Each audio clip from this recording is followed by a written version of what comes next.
Welcome to the second season of Squaretalk, an e-commerce and content production podcast where we explore business insights alongside industry professionals. Marketing, brand creation, clothing design, product photography, you name it, we probably talk about it. My name is Philip, I'm a brand manager at SquareShot, as well as the host of Squaretalk.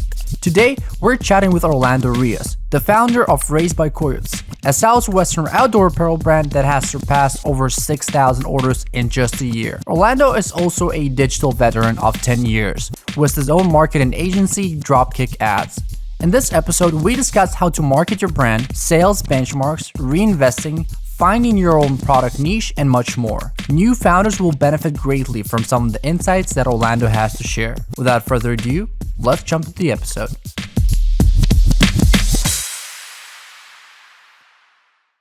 Orlando, welcome to the second season of Squaretalk. You're our second guest, and you're not only versed in podcasting, but you're also very versed as an entrepreneur, right? So you're a digital marketer of 10 years, marketing agency founder, and a D2C brand owner, which is kind of a really cool mix. And I think there's a lot to unpack in this episode.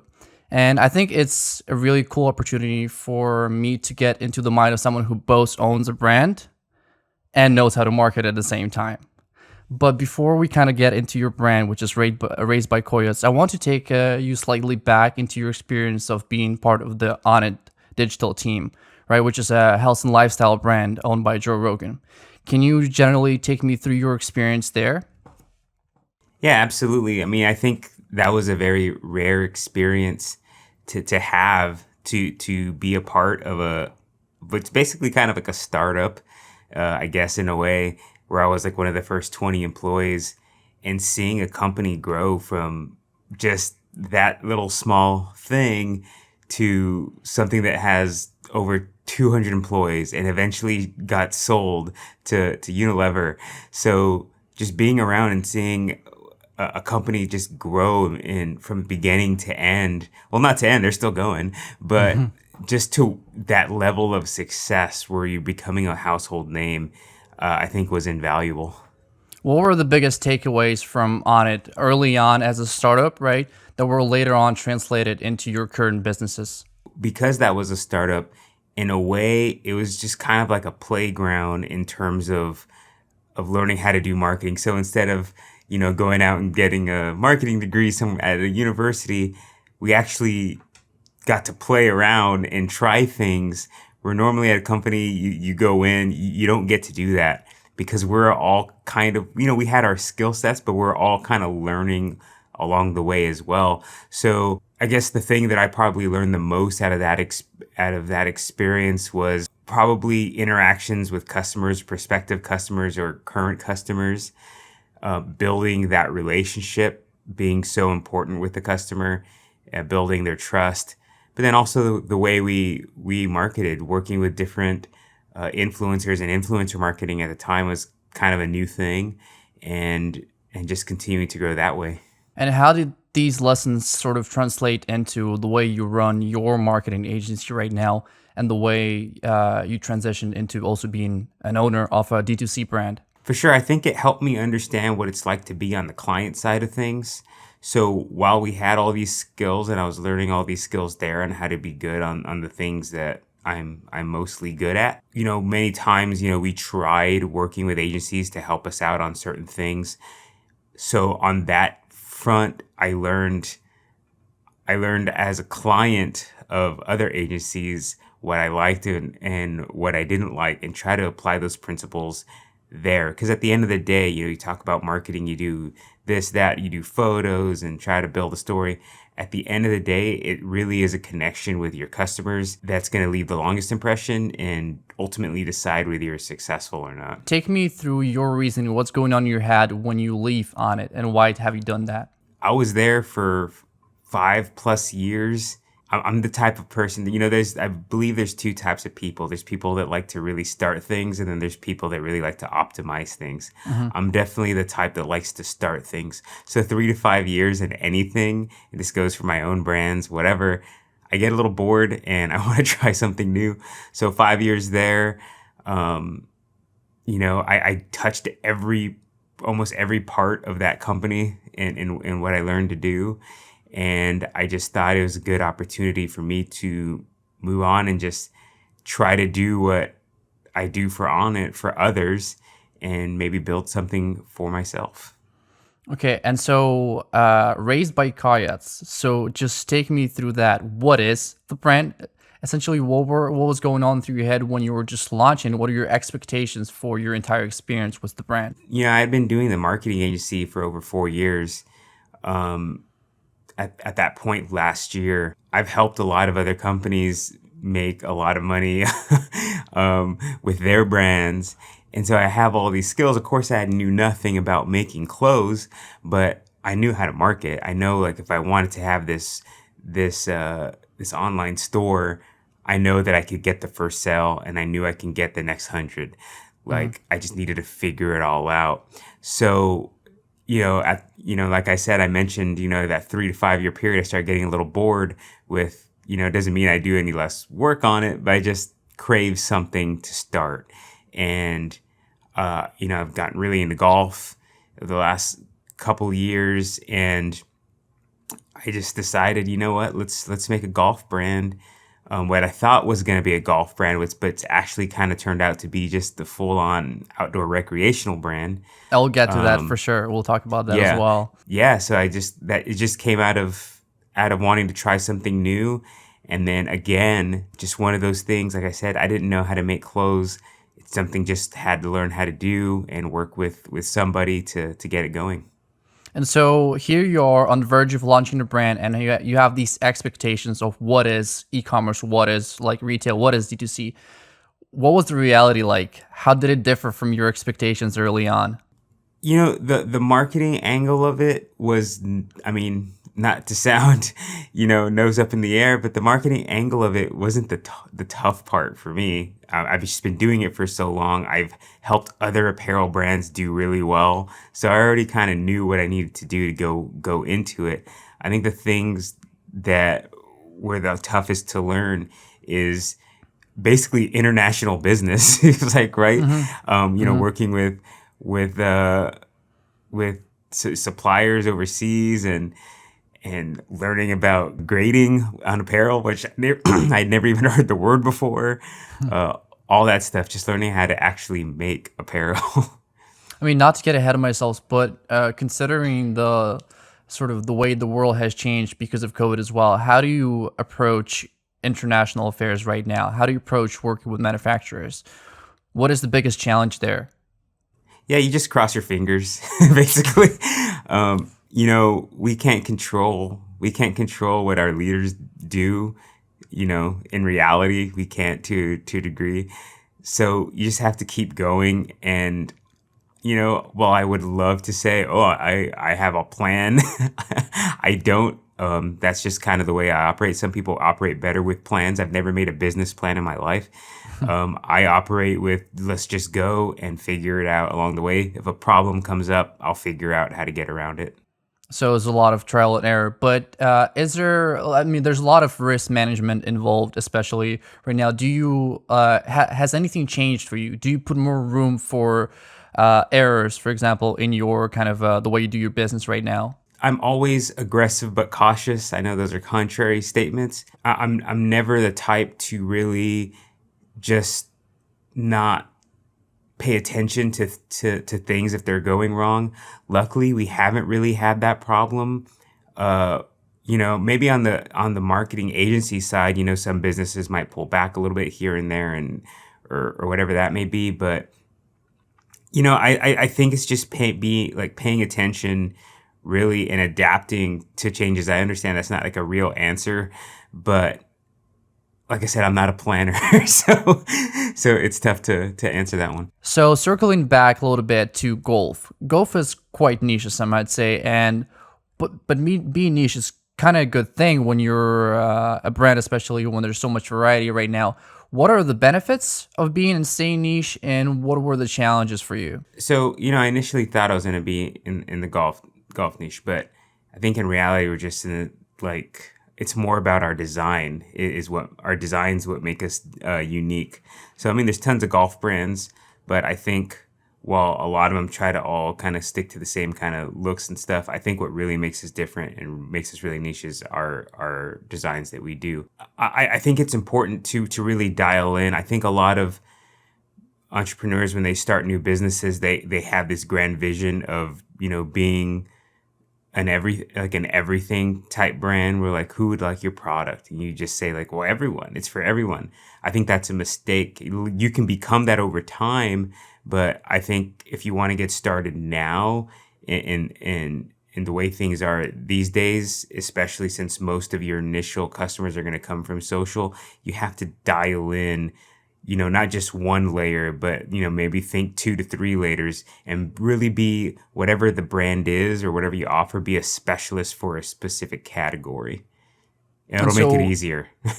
And then once you have that direction, should you artificially kind of continue to shape that direction of the brand? Or should at one point you just let it evolve on its own and be dictated by what the customers want? Like you mentioned before, that happened with your brand in a way. We would love to have control. I think anybody would love to have control over the full direction of their brand and whether it be products they come out with or how they present the brand. But I think ultimately you have to let the customers decide. At the end of the day, like I said earlier, at the end of the day, the customer is all that matters. So you take, whether it be purchase data and like, for instance, apparel, like the kind of designs they tend to more choose, whether the sizes they tend to more choose, tend to choose more. You pay attention to those things and what the customer likes, and you let them guide your brand. Again, that's, you would like to be in control, but that's not always, you don't always get that luxury. Is there any actual communication going on between you and the clients? How do you get that feedback overall? We'll get into sponsorship and stuff like this and being within the community, but what kind of tools do you use to get the feedback? Yeah, I'm just paying attention. So, you look at sales data. So if I'm looking at any type of offer we have, you can see which one seems to be more attractive. And so with that, you can get an understanding of what the customer's needs or wants are. You take that part. Of course, there's reviews, pay attention to reviews, whether they're negative or positive, and use those to help mold you. Just response in general, it's just paying attention to the customer and their interactions. It doesn't always have to be a straight up ask. You can do that, and maybe you should, but if you just pay attention, you can figure it out pretty easily. Have you had any experience with actually negative reviews, and how did you approach them? Because that's both like marketing and brand image. And I know that from my personal experience, I look at negative reviews more than I do at positive, because I want to see how a brand would react and kind of solve the issue that a person might have. It's funny because, reviews I get from the agency side versus reviews I get on the apparel company side, the way you come at them is a little bit different, because it's two sides of the table. So, on the marketing agency side, when you talk about creative negative reviews, it's tough because creativity, things like that, are very, very subjective. Yeah. It's not so black and white. So while, somebody who's never ran ads before in their life, and then you present them with what should be great ads for their business, and they say, well, I don't like those, I don't think they're going to work. How do you respond to that kind of negative review, right? This is like, in reality, you just want to say, well, you have no experience, you don't know what you're talking about, but you can't do that. Whereas on the clothing apparel side, it's simple. I didn't like the way it fits. I didn't like the material. You're never going to please every person. So you just have to be okay with that. On the apparel side, that's an easier fix. You just give a refund or swap it out, whatever it is, and that's done. Where on the other side, if you're offering a service, like you guys, photography, you depend on the customer to really tell you, well, what's exactly wrong and how do we fix it? And a lot of times those customers can't really phrase it because they don't know what they don't like. They just think they don't like it or whatever. Yeah. But those are the two contrasting things, and what makes different business types difficult in that aspect of things. And so you brought up photography, and I kind of want to product photography and catalog photography have quite an impact on the way the clients perceive the product, right? And even returns. And right now, circling back to reviews, refunds, and returns, what kind of relationship do you see behind poor or good product photography and increase or decrease and amount of refunds and returns do you make? Yeah, I think it makes a big difference in what you present. You know, in a lot of way, product photography is kind of like your book cover to your product or to your store. So you need to have an attractive view. You need to pay attention to what makes a difference. Using the apparel company as an example, we've tried a couple of different approaches to how we present the apparel, for, things like what we do, like performance polos. You can do a flat lay, you can do a ghost mannequin, you can have a model. We've tried all of them and we've learned based on sales data, site conversion rate, which is better for us. For every brand, it's going to be different. So for us, we figured out that the standard, headless model doesn't work for us in terms of the front facing product image. Whereas we learned for us, the more of the flat lay is better and allows the customer to imagine themselves wearing it rather than seeing it on a model that may not look like them shape wise. That may be a turnoff to some. So I'd rather let the person imagine what it's going to be like, because you can't really portray every single body type in the product imagery. So thinking of things like that, it makes a really, really big difference. And how much of your product photography choices is dictated by actual fabric or the type of wear that you present? Yeah, for every company, it's going to be different. For us, we're just more focused on the designs and the patterns that we use. That's our huge selling point. Like I said, there's tons of golf brands, there's tons of outdoor apparel brands. Everybody has a polo, everybody has a shirt, right? What's bringing them into our store and what's making them purchase is they like the print design. So we focus on that more than anything. Okay, and so let's drop some benchmarks for kind of new founders out there. What were your first sales of the first release, right? And what was the actual product? Yeah, so if we're talking about the very, very first product, I think we came out with a couple of different hats. They were very standard. And, because our feature products, which is our performance polos, those took a little longer to get going. But, we had our hats in and, I put them up for sale and I was impatient. So I made like a little ad or whatever. And then I was surprised I started getting some sales on those hats that came out of nowhere. So like, the very first time you package up a box of hats and you don't know why somebody bought them, but they did, such being like a brand new brand. It's really, really cool. The big thing for us is when we finally launched our polo line, we had to go back and forth with different cuts and all that kind of stuff and our initial patterns. But I mean, to say we got lucky is an understatement, because when we launched those things, they were so new. And like I talked about earlier about being really niche and like not only being outdoor apparel or golf apparel, but take it another layer down into detail with, for us, southwestern inspired patterns. We hit an area that was untapped. And so we sold out of our first set within a month. And then I had to start learning, okay, now I'm going to have to learn how to project inventory. That's another skill that I'm going to have to figure out how to do.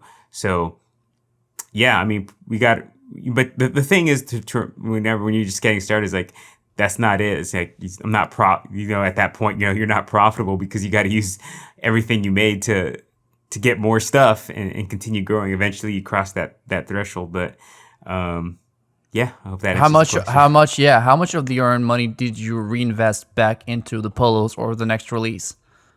Oh, all of it. And for like, the first 4 or 5 months, I had to put more of my own money in. So, I mean, I was in the hole for sure.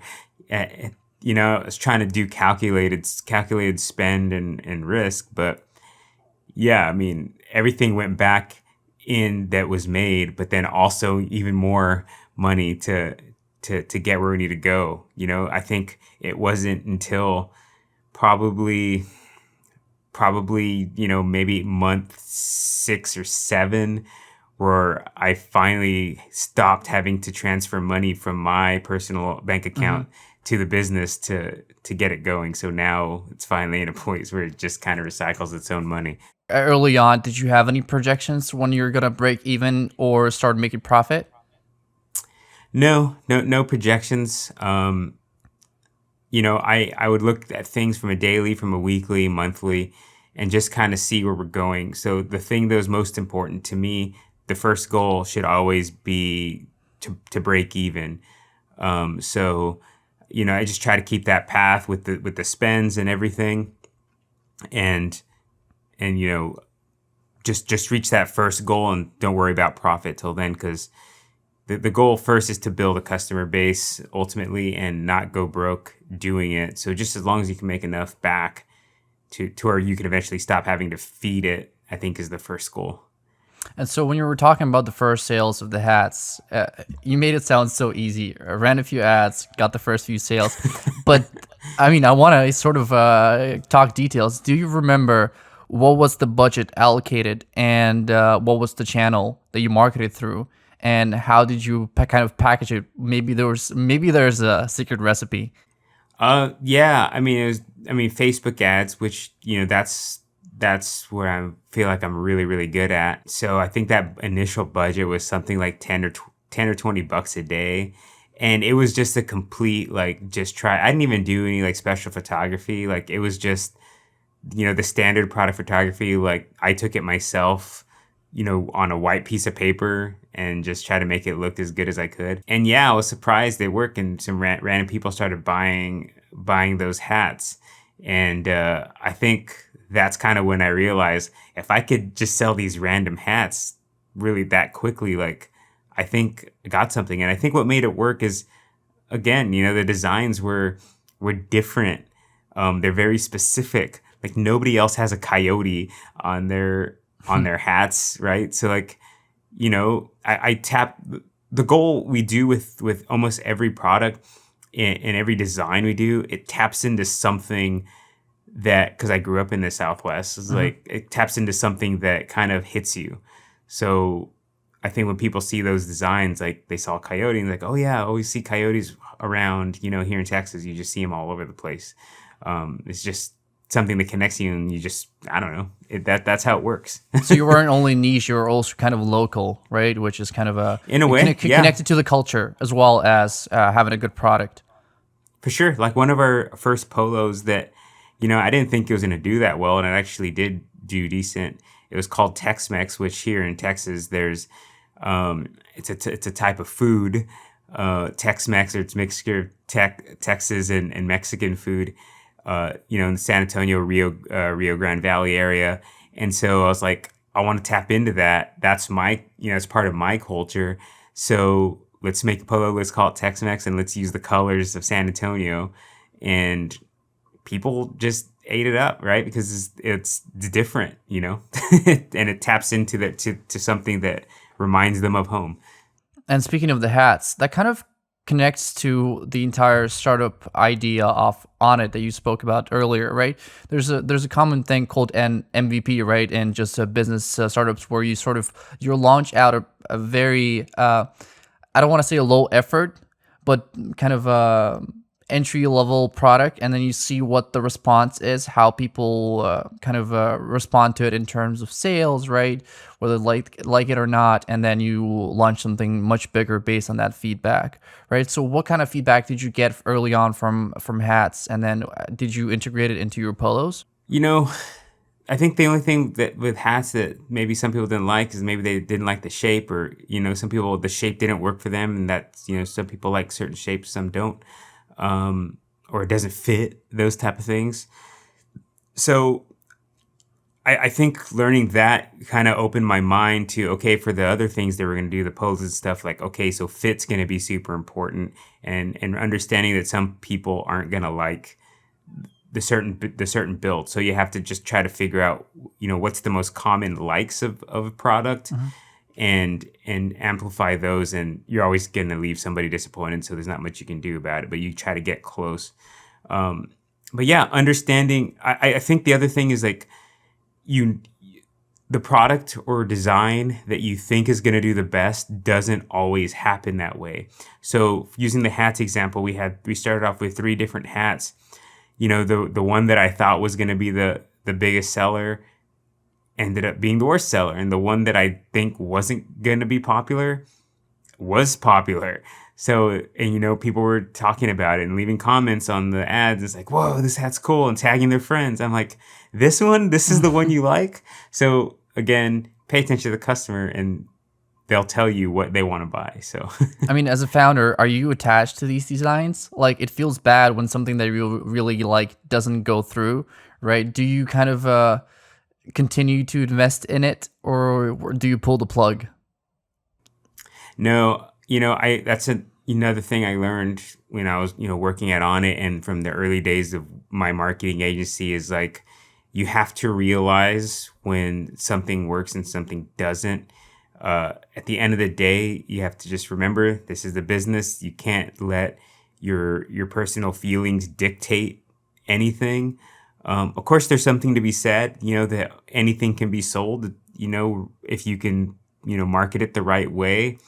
But that's a tough road. That's a lot of hurdles you got to get over. And if you're a starting business that doesn't have a ton of capital to waste, like a lot of other startups do, you have to be calculative, and you have to just let go and run with what works. Mm-hmm.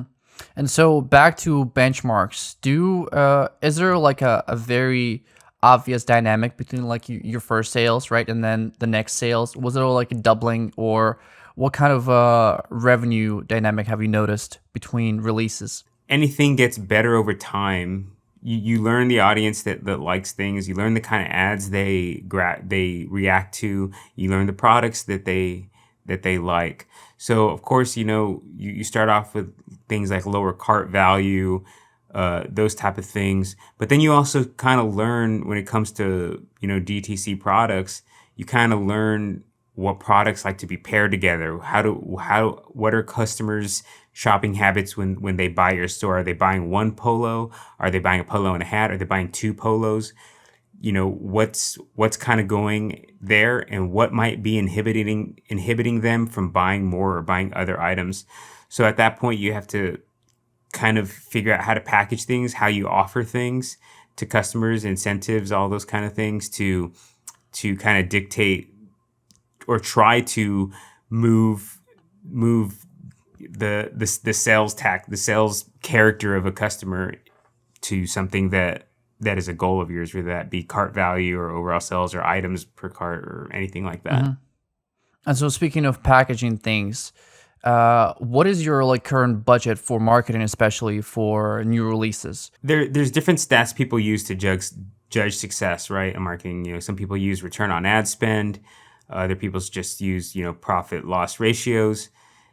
Well, I think one thing to consider, a stat that people that are kind of new to marketing, don't really pay attention to, is the MER, which is MER, marketing efficiency ratio. Anytime you have a business, and you should always dedicate a percentage of your revenue to acquiring new customers, whether that be on ads, whether that be new photography, lifestyle photography, influencer campaigns, whatever it may be. You need to be okay with saying, okay, I'm going to stick to a marketing efficiency ratio of 20%. So 100% of revenue, 20% of that will always be spent on ads, on whatever. And so that's how you kind of, you should kind of understand what that is. And that's how you can know if you're being successful, if ads are being successful as well, as just having that whatever that percentage is. And it's going to be different for everybody based on your product margins and what you have there. But, that's kind of the stat we use. I was just gonna ask. I know that's a pretty solid number for like agencies, for example, right? For marketing agencies, but is that a real number for e-commerce? Have you seen that number change for you between your marketing agency and between e-commerce? Yeah, it's way different, like, so things, you think about it in terms of the product and how likely that customer will be back to order again. Will they order 2 times, 3 times? So some businesses, the way they operate, that customer might make a purchase and then may not need to make another purchase for an entire year. So on that aspect of things, you need your marketing efficiency ratio to be lower. Whereas things like apparel, like my marketing agency's creative services, the copywriting we offer, I know that those customers are likely to purchase again if they like what they get. So that marketing efficiency ratio can go higher because that customer is going to be more valuable over time. So that's kind of how you think about it. Well, I do anyway. And do you guys reinvest a lot in retention? Do you look at LTV, for example, which is lifetime value? What's your approach? Because again, I'm trying to draw parallels, for example, between our business, right, in e-commerce, and I know that they're very different, but that seems like something that might be important as well, retention. Yeah. You always want to try to increase that customer lifetime value. I mean, so when going back to Onnit, that's something that was big for us. So I mean, we sold supplements, right? So that's something that you have to renew often. If you're liking that supplement and you use it often, you have to come back and buy again and again, like every 30, 60, 90 days, whatever it may be. So that's, it's a big part of why that company did so well in that aspect. So you kind of have to understand that the thing is, you're not, especially if you're just getting started, you're not going to know what that is for a while. It's going to take a year, 2 years at the minimum to really understand. And then as you get smarter, you'll understand customer buying habits and be able to really harness that to increase that lifetime value, whether it be like putting customers on email flows and understanding that, hey, after 60 days, they're more likely to need, for my agency, maybe they need a copywriting refresh on stuff, set automatic email flows that remind them to do so, or apparel, whether it be releases or, they haven't bought anything in a while, maybe send them an email showing them the latest releases that they may have missed. So yeah, I mean, it's all a long-term play. And plus, it almost seems like if your retention is good, you're good in your product photography, people don't return your products. They're happy when they buy their products, right? It's almost okay if your cost of acquisition per customer is a little bit higher, because you always know that you're going to break even or make profit within the next few times you sell this product to a customer. So I feel like sometimes people underestimate this number and retention just in general. When you think people cost per acquisition, they're too focused on wanting to profit right away, wanting to profit off that customer right away. If you truly want to grow and you want to get to some big numbers and get there, at the beginning especially, you can't think like that. You need to really think is, what's the worst CPA that I can possibly have and keep going. The goal should always be a 1x. There's a question I posted on Twitter a while back where it's, would you rather have 100 orders at 2x return on ad spend, or would you rather have 50? I mean, sorry, or would you rather have 200 orders at a 1x, whatever? And the thought process is always take more customers at break even or just a slight loss rather than the profit and less customers, because those customers you can market to them again and again. So while on CPA on Facebook may not have been that great for you, but you didn't lose money, maybe you broke even on the sale. If that customer orders again, it's already worth it, right? Yeah. And you don't have to pay for that customer again because you send them an email, and that's how they get it, or they become a fan. They follow you on social and they're paying attention to what you come out with. Let's take 100% of your marketing budget. How do you allocate that? How much of that goes where? Wait, do you consider product photography to be marketing budget as well, or is that a separate shelf? I consider product photography to be marketing budget. So when we started this year, we really started trying to improve our photography game there. So, whether that be, product photography in terms of like e-commerce and how things display, or even if it's, shoots that we hire teams to go out and do shoots for us, lifestyle photography, that's all marketing budget. That's ads. Obviously, the majority of stuff for me is going to go to ads. That's what I'm good at. But yeah, I mean, anything that is going to eventually help sell the product or sell the lifestyle or sell the brand is all deemed marketing budget. Do you have any new experiences? Because, well, now that you're going into e-commerce, there's more channels that you can tap into. Have you had experience with like any of the newer stuff, which is like TikTok or using YouTube as sort of one of your channels to market? Any cool experiences? Yeah, TikTok, not that good at creating daily organic content or anything like that. I hope to eventually get to a point there where I can just hire a specialist that works for us, and that's their daily thing. I think that's very important. That's something that I know we're lacking. And most businesses are lacking because it's not as easy as making content Facebook and Instagram. You can just post a photo or a story, whatever, or a blog post. TikTok, you have to create content with a video. Somebody has to be in the video, all that stuff. It's more complicated. But I have figured out, for us, kind of something that works in terms of some videos we can post, but then I use those posts on our TikTok for ads, and seeing great return on ad spend there, great, cost per acquisition there. So trying there, and then also, getting on Amazon now too. So different sales channels, different thought processes. And we actually spoke about this in a previous season.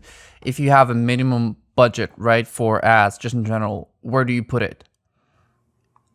I mean, for me personally, it's all going to be Facebook, Instagram. That's the majority. I still feel like it's the best channel to grow from at this point. TikTok's great, but Facebook and Instagram are still very much ahead. So that's where I would put most of my budget. And so then you advance, then you have more budget. Do you just put more into meta products, or do you start to diversify here? Most people start wanting to go all these different channels before they're ready. Like, most people aren't gonna tap out Facebook and Instagram by any means. Some people are spending, $50,000 a month in ad budget there. If you're not even close to that, you're not getting the full value out of what you can get out of meta products. So depending on the product too. So like if you're a service or for us, like we have apparel, it makes sense for us to be on Google as well. So Google Shopping, so that our polos and stuff show up there, and that's very effective as well. But yeah, I mean, I think if I was going to do it in percentages, I would put almost 80-90% of all budget towards meta product, Facebook and Instagram, personally. I saw on your Instagram that you sponsored some tournaments, some events. What is your approach to community building? What is your approach to brand building? Going back to what made Onnit so successful, it became almost like a family in terms of the relationship of the customer to the brand, but also customer to customer. So it's one of those things where it became one of those things. So if you're out, you're wearing an Onnit shirt, and then somebody's like, oh, you like Onnit too, and then you're friends, because that doesn't happen with a lot of brands. That doesn't happen with Nike's like, oh, you wear Nike too, and we become friends. That doesn't happen. It's the feeling of that this brand is secret, or not secret, but only a select few people know about this brand, kind of breeds this community from the people that love it. So I think that kind of aspect of it. So with Coyotes, I kind of want it to be where they're kind of our pack, or I call it a band. So a group of Yep. Coyotes is a band. So the thing that I'm trying to do is join the band, I'm with the band, those type of things, and trying to build a community that way. I mean, trying to put a label on it, but like trying to make that kind of a thing. So whether, we do sponsorships or whatever that may be, just trying to become something that people are proud to know about in that space. And so have you tried also, because you also spoke about influencer marketing, is that something that people within e-commerce and brand building should also try for them? Yeah, to a degree. So one thing I think is more important, like, so when people look for influencers to work with, a big mistake people make is like, oh, they have a lot of followers, it's gonna instantly help everything. That's the wrong way to look at it. Instead, I would look at it, who makes the best content. I'd rather have somebody that has 50 followers, but that's really good with a camera and does really good content over somebody that just has 1 million followers and is not as good as creating the content. I'll go back to Onnit for another example.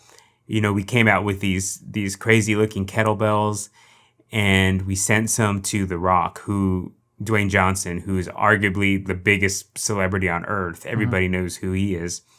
One of the most followed people on Instagram by far. And he posted about them on his Instagram. Did that sales needle go up? No. You'd think, and that's like the ultimate influencer post, right?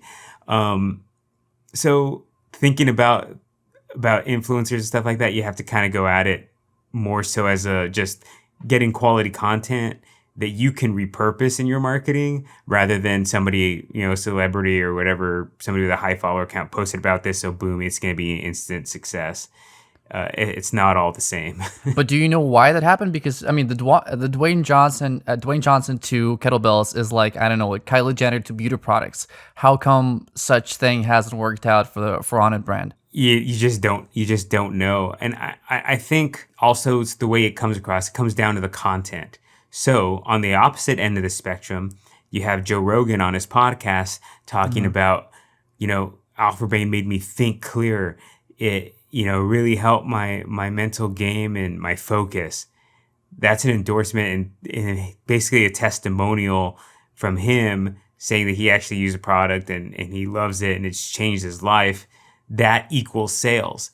But Dwayne Johnson, showing the kettlebells like, look at this cool kettlebell, dad's happy on Instagram, didn't do anything. I mean, now, I guess if it was like, this is the secret to why my biceps are so big, has been the game changer, weights, dumbbells don't work, this is what worked, then maybe we might have seen a nudge, right?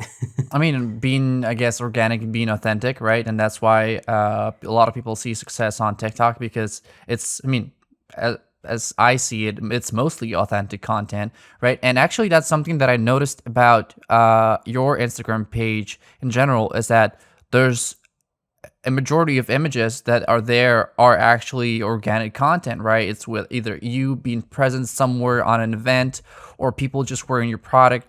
And so how much kind of do you put into very like lifestyle professional photography, and how much do you put into just like these random photos and just being there, being present, wearing the products? Yeah, I mean, I think for us at this point, we're just like any content, as much as content we can get as much as possible. Don't try to take yourself too seriously.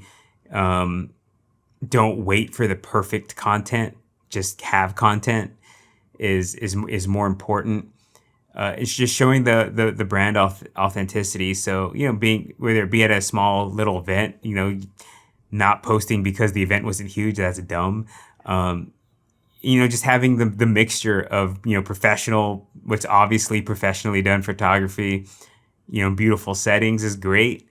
But I think it's just most important that you're creating content. That's what I mentioned, why TikTok is so much harder. You can't just do that. Well, on Instagram, I don't have to have a perfect photo every time. It can be just a quick little video. It can be a mostly quick photo or from a shoot that we did, just spreading those out. But it's more important just to post content rather than trying to focus so much on a certain type or quality. And so just being consistently present regardless, right? Because it's just Mm-hmm. about it's constant reminders. And when you do marketing right, you're everywhere, right? A person is, I don't know, Googling something else and they'll see you, or they're on Facebook and they'll see you, or they're on Instagram and they'll see you again. And it's just, these constant little interactions that work. And people speak a lot about the do's of e-commerce marketing. What are the don'ts of e-commerce marketing? There's a lot. I don't like trying to attack other brands is one thing. Attack other brands, or like come out of the gate saying you're better than other brands. Just let your products and let your business talk, for you, and how customers regards you. So, attacking other brands or competitors, I think is an e-commerce don't. Also, man, this just it's hard to pick one, but giving up too early is e-commerce don't. You're not going to always get the results you want right away. I think giving up too early on things is a big thing as well. And how often do you guys release products, right? Because that's sort of that number of months, or like the production cycle kind of varies for so many brands. What is the benchmark for you guys? For some brands, a lot of brands, they say, or you should kind of come out with a new product every month. Lots of brands do that. Some brands come out with multiple new types of products per month. If you're been around for a long time, that's a nice luxury to have. In the reality of things, most brands can't do that. Some people do better as a business if they're not a super specialized and they're not worried about any type of brand integrity. They just focus on coming out with new stuff, whether it be like a koozie or some other random thing. It's not that thought of. It's just putting their brand on something. And some brands are successful with that. But for me personally, I'm more calculative in terms of releases. Like, we're not going to release a new polo just to release a new polo. We're going to release the polo because it has a really cool design that I think is going to do well. Whether it be for the season or what's pop culture related, whatever that may be, is more of my thought process. What about limited items? For example, something that runs for only a limited amount of time, or you have a limited amount of actual inventory items. Have you had experience with that, and what kind of effect do you think it has on sales? Yeah, this is something that I learned recently with the apparel brand in Texas. I know that in spring, one thing that's really big is crawfish boils, which, crawfish boils here in the springtime are very popular. It's something that people have parties for and gather around for in the springtime. So I came up with the idea of like, hey, this doesn't exist. We should make a polo on it that has crawfish on it. And it'll come out in the spring. We'll do a limited run. And that thing sold so fast and just hit the market so good. We're selling it before we even had real photography, which is crazy. We had a digital mock-up of it on the site and people were still buying it. So yeah, paying attention to those things, like, things like that, it won't last, forever in terms of shopping, in terms of popularity. But paying attention to those little short runs, you can have little short wins, and maybe it's not necessarily just all profit, but you're getting a brand new customer that may not have come otherwise because you hit a certain time period of celebration that reflected that or an interest. And so what do you think about, for example, if that product has worked for you, do you ever consider to bring old products later on, especially if, for example, you have inventory remaining, right? So what's your approach to that? Yeah, absolutely. So like I know that one crawfish related item did really well. So guess what? Springtime, we're going to be prepared. We're going to have more available. It's going to come back. But, people still message us to this day like, hey, when is this coming back? Do you have this available? And that thought process that you can only get this at a certain time, because, here in Texas, crawfish isn't year round. It's more of like a springtime thing. They're out of season. So it doesn't make sense for us to sell that shirt, even though people would buy it. But I think keeping that exclusiveness of it kind of helps in a way. And a lot of I know that there's a lot of conversation going right now regarding being cost effective, especially because you kind of can burn out too fast and not give yourself enough time to actually make a few releases and get those clients, right? So do you have any specific tips to being cost effective right now, especially? Yeah, I mean, just kind of really slim down and really understand where you are. I mean, if you're in there's different positions of business, and that can go from quarter to quarter, month to month, year to year, in terms of like being aggressive and basically what's gambling, for gambling for growth, or being in a holding pattern, realizing that maybe the market or something is not working at the moment, and flying by slim to get through the patch where maybe growth isn't in the cards for your business at that time. So I think it's just kind of two different thought process there that you can kind of take. Okay, just then tell me what's ahead for Raised by Coyotes, right? Because I mean, we've spoken about these little niche releases, right, that are very attached to a time. We've spoken about feature products. What's gonna we see more of in the future times? Yeah, just continuing to build out our inventory. We're getting really, really good at figuring out the design style and the looks, colors, all those type of things that our customers really like. So we're able to be more calculative with our releases and what we think will do well at the gate. So for us, it's just to continue to expand our customer base, which is growing very well. Improve our photography, lifestyle photography, product photography, what we look like as a brand, and really hone in on what's been working and scale it further and expand. Any last words of advice for specifically new founders that are about to start, or any brands that are just at their infancy stage? Yeah, expect to lose money.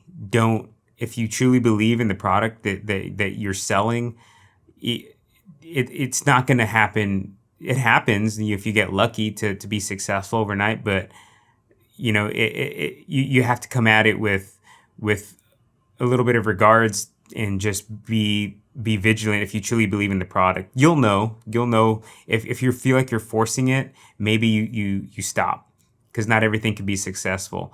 But if you think it may not be a market fit at the time, or you may not just be presenting it with the right messaging, you got to keep forward. If you stick with it, you'll more than likely be successful with it if it's a good product or service. Well, Orlando, this is a wrap for our second episode of season 2 of Squaretalk. Thank you so much for sharing your experience with us. I think we've unpacked so many topics that we have not previously covered. So I'll make sure to share all your socials and Raised by Coyotes socials and your agency as well under the video and our socials. And again, thank you so much for coming on. Absolutely. Thank you for having me. I hope you enjoyed this episode of Squaretalk. If you like what we're doing and found interesting insights for yourself, please like and subscribe to our YouTube channel. It helps us to grow and explore more industry topics. Also, if there are niche concepts that you'd like us to explore, please comment under the video and we will make it happen.